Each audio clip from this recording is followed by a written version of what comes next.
તો મિત્રો, હું આપનો જાદવ મુકેશ.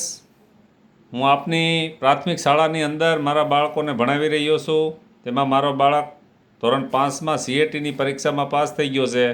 તો હું એમની મુલાકાત તમને કરાવું. હાલો ભાઈ, તમારું નામ શું? દક્ષભાઈ જાદવ. શું તમે CATમાં પાસ થઈ ગયા? હા, પાસ થઈ તો હવે તમે આગળ ઉપરાંત ક્યાં ભણવા માંગો છો? અહીંયા જ ભણવાનું સારું છે. અહીંયા ગામમાં ભણવાનું સારું છે? હા. તો તમારે આગળ ઉપરાંત અહીંયા જ ભણવાનું છે? હા. બીજું શું કહેવાનું થાય છે તમારું? આ ગામમાં શિક્ષકો સારા છે, એટલે અહીંયા ભણવાનું પણ સારું છે. બીજું, આગામી દિવસોમાં તમે 10મા 12મામાં ટકાવારી લાવી શકશો? હા, લાવી શકીશ. એમ? સારા ટીચર હશે તો સારું જ્ઞાન મળશે. સારું શિક્ષણ મળી જાય.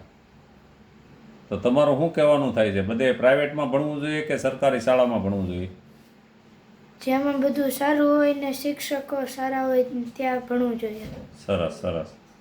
તો આપણે તો આપણા ગામમાં જ ભણવાનું થાય છે ને? હા.